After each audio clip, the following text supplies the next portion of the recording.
अब हम सीखने जा रहे हैं कि वेक्टर को घटाते कैसे हैं। आते हैं इसमें, मान लेते हैं कोई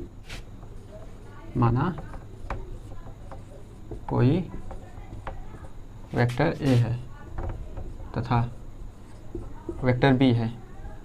अब हमें वेक्टर ए तथा वेक्टर बी को घटाना है, वेक्टर ए में से वेक्टर बी को घटाना है। तो हम इसको कैसे घटाते हैं, इसका भी एक आसान तरीका है क्या, कि मान लेते हैं वेक्टर ए का डायरेक्शन इधर है, या वेक्टर ए है, और वेक्टर बी का डायरेक्शन इस तरह है, वेक्टर बी।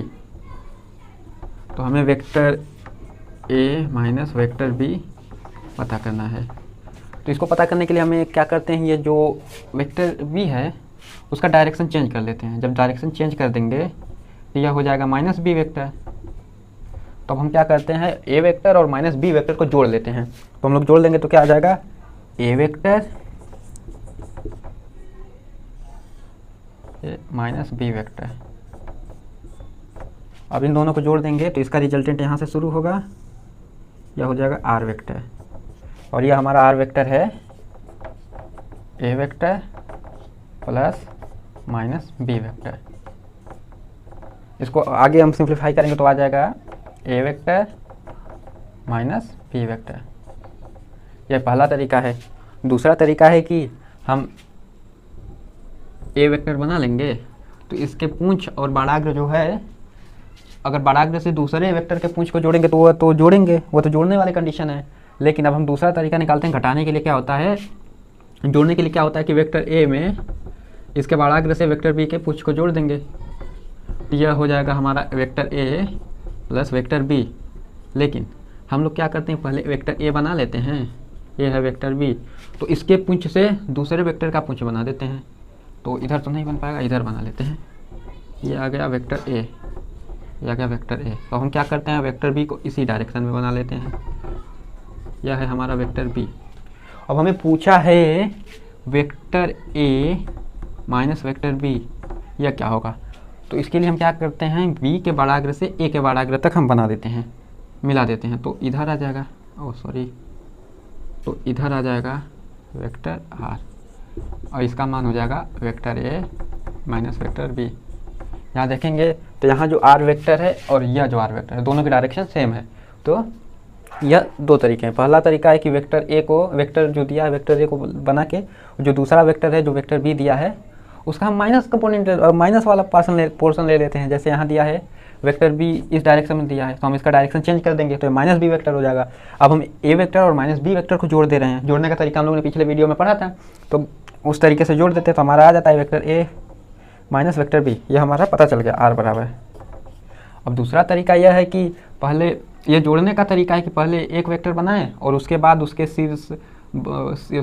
शीर्ष यानी बाड़ाग्र से है, बाड़ाग्र जो बाड़ का या जो तीर का जो अगला हिस्सा है, नुकीला हिस्सा है, उससे दूसरे वेक्टर के पूंछ को जोड़ दें। तो यह तरीका जो है यह आर वेक्टर, यह इन दोनों के योग के बराबर होगा, यानी A vector plus B vector.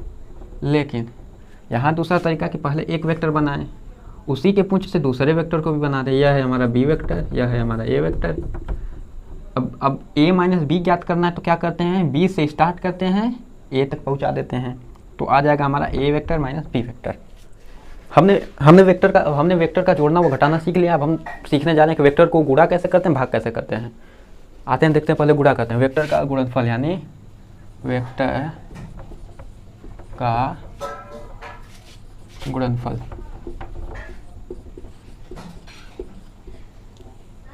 वेक्टरों का गुणनफल और जोड़, घटाना, गुणा, भाग ये बीजगणितीय नियम के आधार पर नहीं होता। इसके लिए एक दूसरा तरीका है गुणा करने का।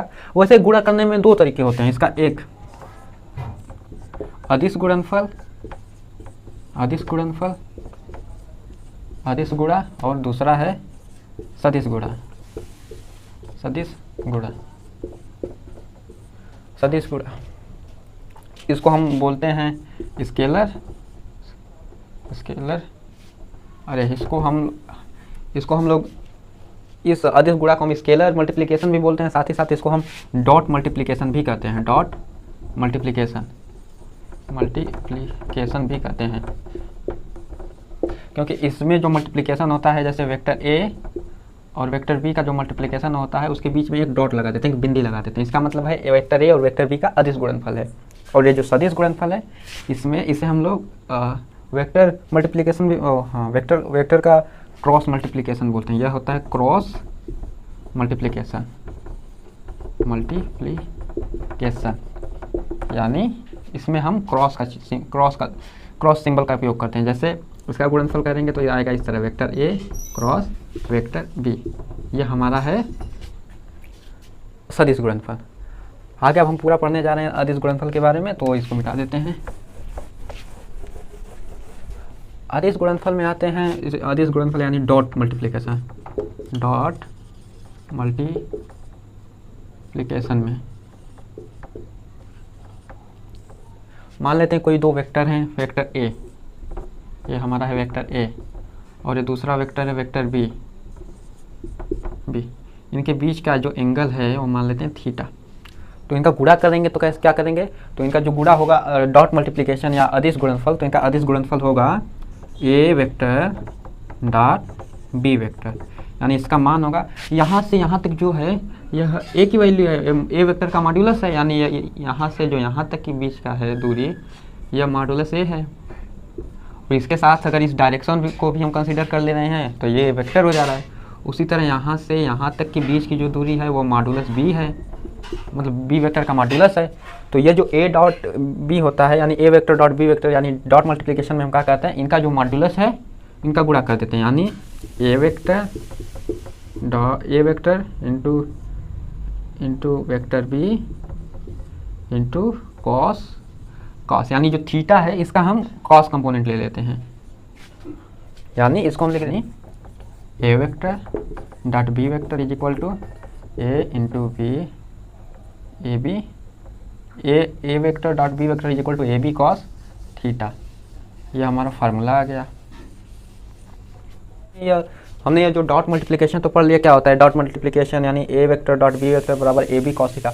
अब इसमें समझने वाली बात यह है कि यहाँ जो दोनों वेक्टर हैं, vector A and vector B, ये दोनों ही वेक्टर हैं, वेक्टर यानी सदिश हैं, लेकिन इनका जो मल्टीप्लिकेशन हुआ है यहाँ, यह भी मॉड्यूलस है, यह भी मॉड्यूलस है, यह भी एक कोई कांस्टेंट आ जाएगा किसी पर्टिकुलर एंगल के लिए, यानी यह सिर्फ मॉड्यूलस ही है इनका आंसर। इसका जो वैल्यू आ रहा है वो सिर्फ एक मॉड्यूलस है, इसमें डायरेक्शन नहीं, इसमें मॉड्यूलस है और डायरेक्शन नहीं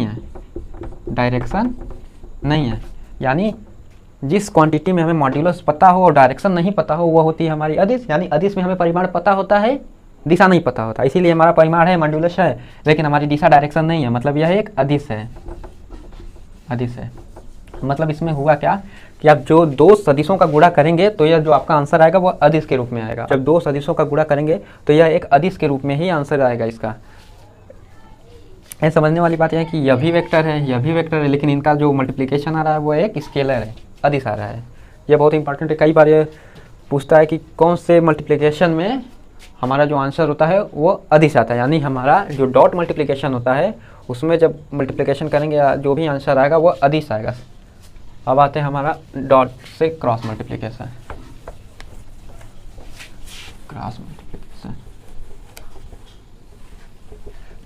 हमारा है यह क्रॉस मल्टीप्लिकेशन।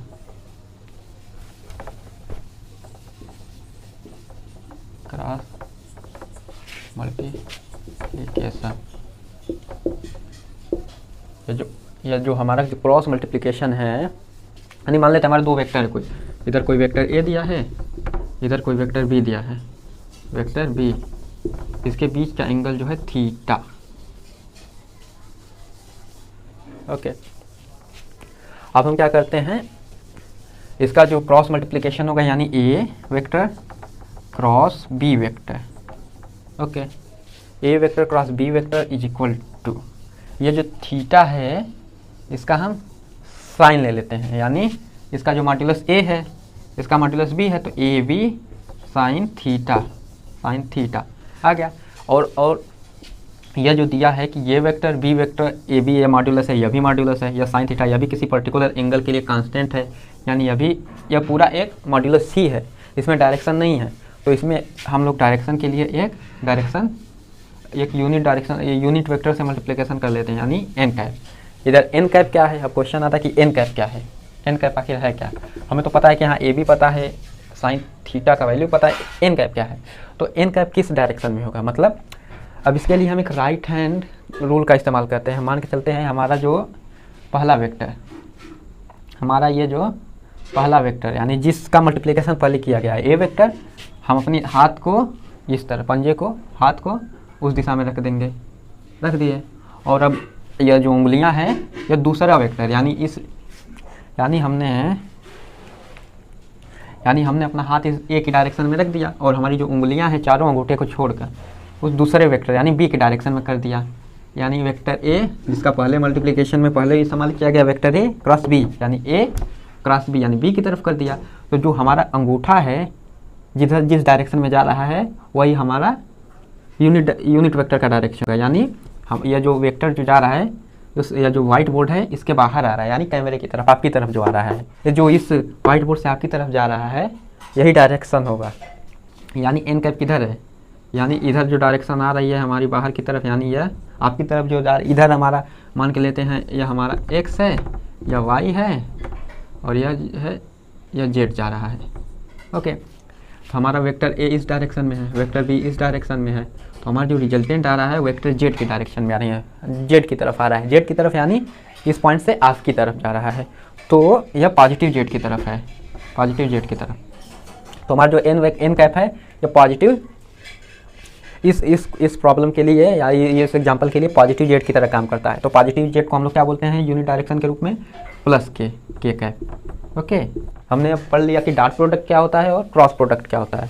इसका वैल्यू कैसे निकालते हैं हमें पता चल गया। ए क्रॉस प्रोडक्ट क्या होता है, A vector cross B vector is equal to A B sine theta N cap. N cap क्या है, पहले जो सबसे पहला वेक्टर दिया उसके दिशा में अपना हाथ रखेंगे और जो दूसरा वेक्टर है उसकी दिशा में अपनी उंगलियां मोड़ेंगे। तो अंगूठा जिस डायरेक्शन में जाएगा वही हमारा एन कैप की डायरेक्शन होगा। अंगूठा किधर जा रहा है, व्हाइट बोर्ड से आपकी तरफ जा रहा है। तो व्हाइट बोर्ड से आपकी तरफ जो डायरेक्शन, आप व्हाइट बोर्ड से आपकी तरफ वाले डायरेक्शन में जो वेक्टर जा रहा है उसी का एक यूनिट वेक्टर ही है ये एन कैप, जिसका मॉड्यूलस 1 होगा। यूनिट वेक्टर का मॉड्यूलस 1 होता है, तो इसलिए एन कैप का मॉड्यूलस 1 होगा। और इसका हमें मॉड्यूलस पता है और इधर हमें डायरेक्शन भी पता है, यानी मॉड्यूलस भी पता है और डायरेक्शन भी पता है।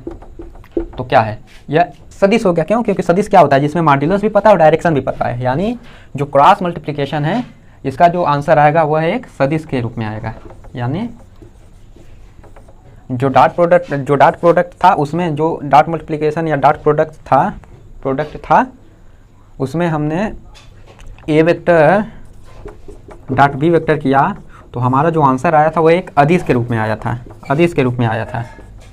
लेकिन यहाँ जब हम क्रॉस मल्टीप्लिकेशन कर रहे हैं तो हमारा आंसर एक सदिश के रूप में आ रहा है। यह भी एक इंपॉर्टेंट क्वेश्चन है कि किस मल्टीप्लिकेशन में हमारा आंसर सदिश के रूप में आता है। तो क्रॉस मल्टीप्लिकेशन में हमारा आंसर सदिश के रूप में आता है। ओके।